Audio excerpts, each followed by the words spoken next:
Well, good evening. I'm Jeremy from Dunedin-based band Civil War Corps, and this evening I'm gonna chat a wee bit about a song that we released a couple of weeks ago. When I say released, I mean just put it out on YouTube because that's the extent of our releasing at the moment. And the song is called "Crossing the Rubicon." It was written on and is performed on electric guitar with lots of delay and reverb and elves and fairies and stuff. And if you want to hear that, you can listen to the song on this same channel. But for the purpose of this evening's video, I'm just going to play it on acoustic guitar because that means I don't have to turn on amps and then have amp noise and, blah, blah, blah. And it also, I suppose, by stripping it back to an acoustic guitar, I guess rendered kind of, I'll be presenting the song to you in a fairly naked form. So the song is built around, the verses, I suppose, really, are based around a picked progression. And this was the first part of the song that was ever written. And it goes like this.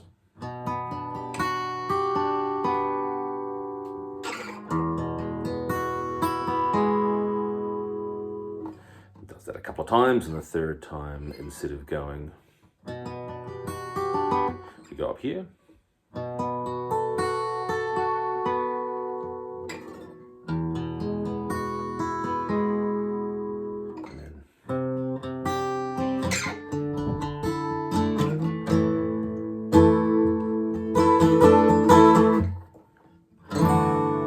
Yeah, and I'm not going to play through every part of the song, but that's basically it. Those are the verses. The chorus is a simple, just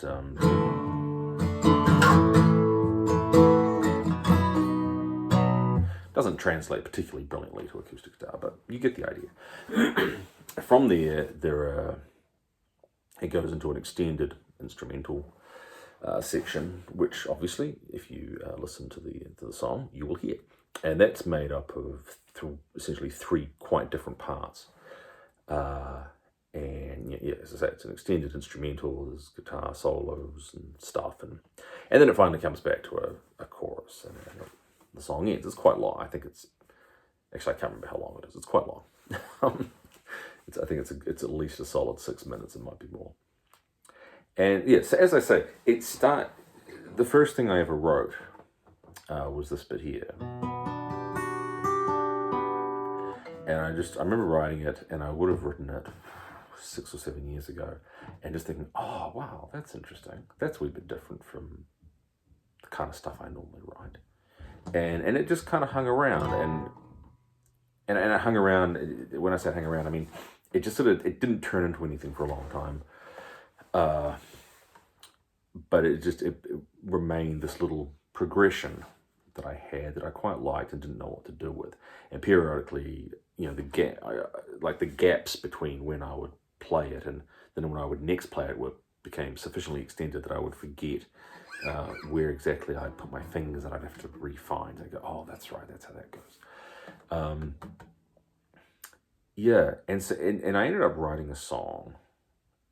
I can't remember what it was called. And it'll never see the light of day. But it was one of those songs, where you're very conscious of the fact that you're trying to do something that's a bit different to what you normally do. But you think, you know what, I'm just going to pursue this because who knows, I might end up with something that I'm happy with, or I might learn something, or whatever, Some songs end up just being written as songwriting exercises. And so, as I say, I wrote this other song, never went anywhere with it. And then a couple of years later, moved to where we live now, different city, and I was just playing around one evening, and I was like, oh yeah, there's that riff.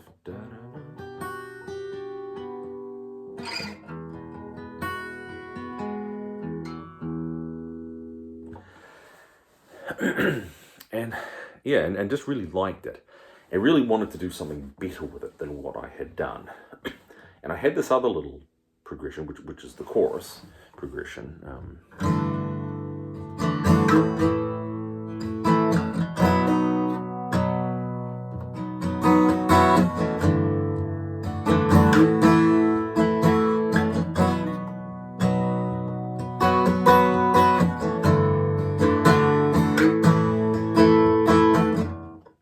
Oh, how does the next bit go?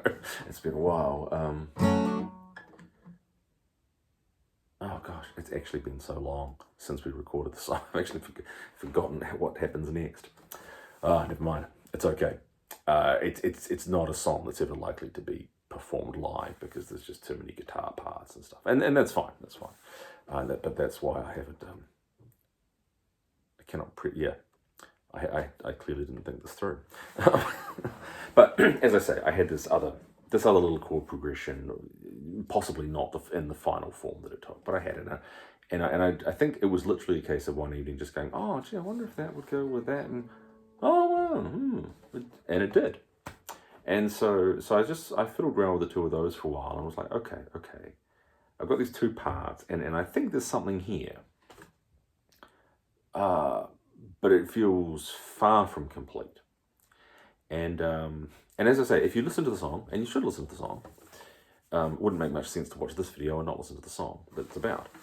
But if you listen to it, you know, as I say, it goes verse, chorus, and then it goes into this instrumental. And, you know, as I say, it was a few years ago now, so I can't remember exactly what happened, but there's three different parts, or rhythm parts, to the instrumental. They're all quite different from each other. So I don't remember the order in which they all came together, but I do think I remember thinking at one point, in terms of thinking, well, where's it going to go next? Thinking, well, I start on an A here. Well, it's not actually an A because I've got a K balance, it's a B, but we're not going to worry about that. And then because I'm playing a drop D, I drop down to a D. And it feels like I should go to a D, you know, coming out of this chorus. And I think I literally just had the thought, what if I went to a D minor? Now, as it happens, it's actually a D minor 7, and it goes something like this.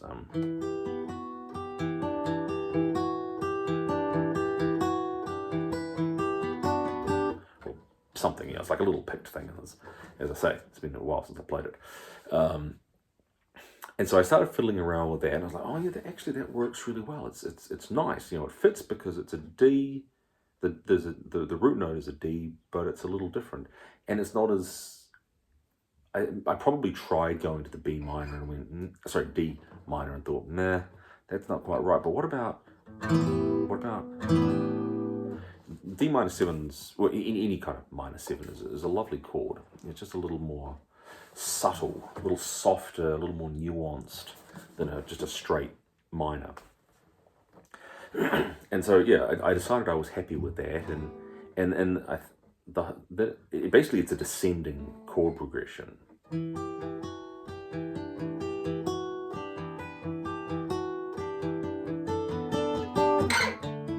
no, that's right.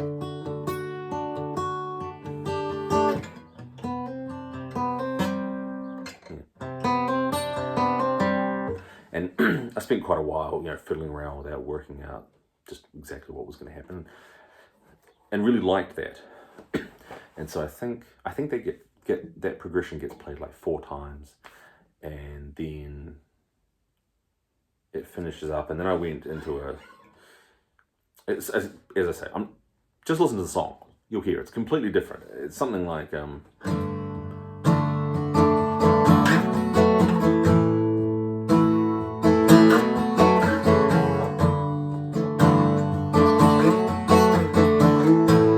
something like that. It's funny talking about a song so long after the fact that I don't even fully remember all the parts. If I was going to play it live, I could happily work it out again. And then there's a third part which you'll hear, which is completely different from either of those two other parts. And you know, I played around with it for a long time, just practicing and practicing and refining it. And it was one of those things where I was like, yeah, there's, I feel like I've nearly got it. There's something here. I think particularly with this sliding thing, because it's not like the same thing played 4 times or something like that. Each progression is slightly different. Each version of the progression is slightly different. And I was really stoked with how that worked out in the end, but it took me a while to kind of get my head around it, because it was, I don't know what it's like for other musicians, but certainly for somebody with those, I often think very symmetrically, in straight lines, and it's I have to try to make myself or let myself think differently to that, and I think it took me a while to sort of get my head around the fact that what I was hearing in my head, if I let myself hear it, was actually not where I would, I guess, instinctively go. It wasn't, the same progression 4 times. It wasn't A, or A, B, or A, B, or something like that. It was basically A, B, C, D. But A and B and C and D were all quite similar to each other, but not the same. Yeah. And, yeah, so that's the music, the rhythm side of it. It just, listen to the song a few times, you'll hear it, you'll see what I'm rambling about. And then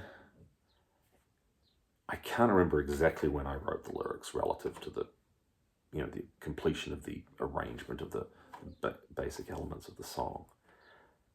But at any rate, at some point in the proceedings,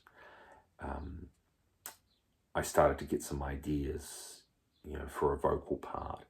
And it's, if you listen to the song, and if you then also listen, or if you've previously listened to another song that we released a few months ago called The Real Surreal, there's kind of some similarities with the songs in terms of the general vibe. They're kind of a Pink Floydiness to it.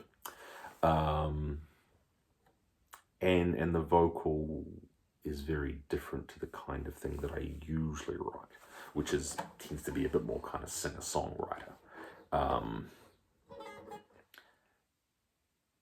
Yeah, but it was, as I say, I was playing around with the verses a lot, and just kind of started to get some ideas coming into my head, and I was like, oh, okay, that's a bit unusual, that's a bit different for me. But you know what? I'm gonna run with it. I'm just gonna let it go now. I'm not gonna think hard about it. Write this stuff down, and maybe it'll last, and maybe it won't. And as it happened, it lasted.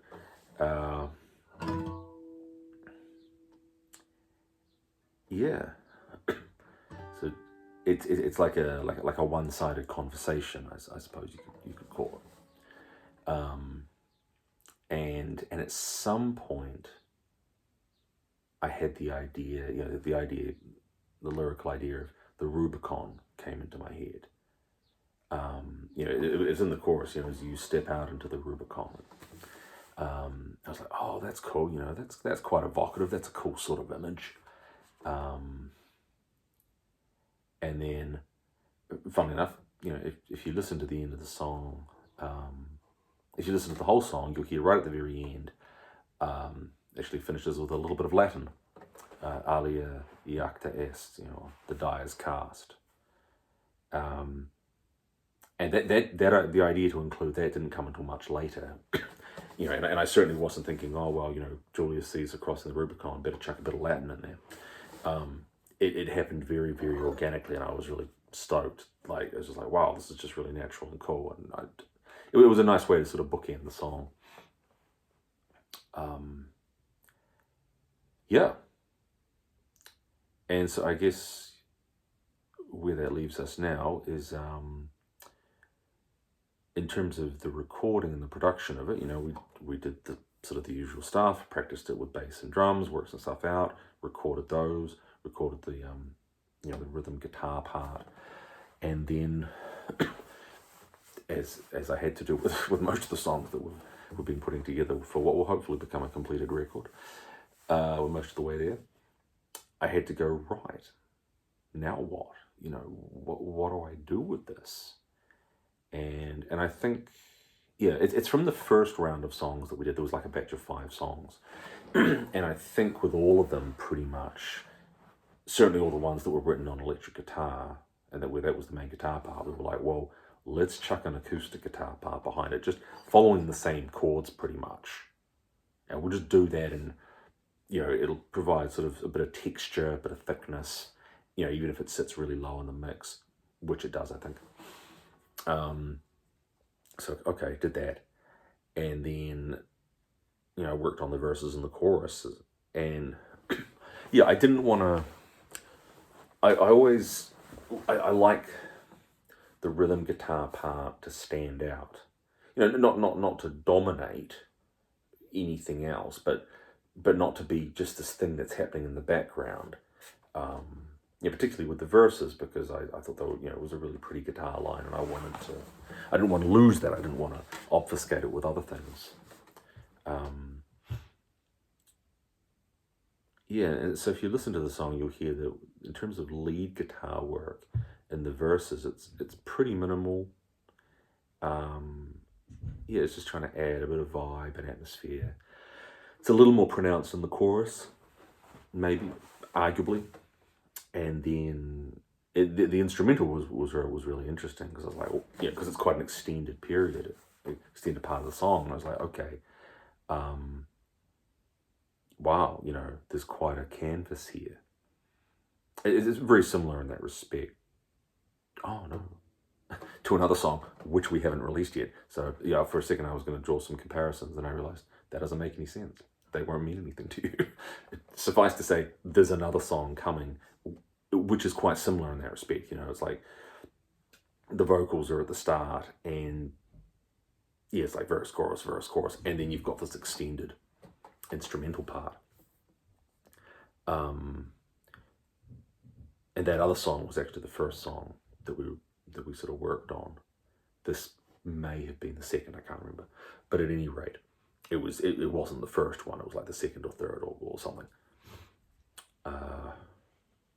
Yeah, but it was different from the first one in that it was, you know, it had like 3 movements, and they were all very distinct from each other. And so I was like, okay, that makes this kind of challenging, but it also makes it quite exciting, because, you know, there's almost an orchestral aspect to it, you could say. You know, where you have different movements in a piece, and so first of all, I was thinking, okay, well, I've got to write something for each movement, but then they also have to dovetail into each other in a way that makes sense, and in a way that builds, you know, nicely. And I suppose the short version is that I think that we being the other people, not we also being me, because that wouldn't really make any sense. I think we did that really well, and I'm really, really stoked with how that came out. As I say, you'll have to have a listen to it and judge it for yourself. And I would encourage you to do that, because I think it's pretty cool. So yeah, that's it. Crossing the Rubicon. It's on this channel. Go have a listen, and yeah, draw your own conclusions about it. Have a good night.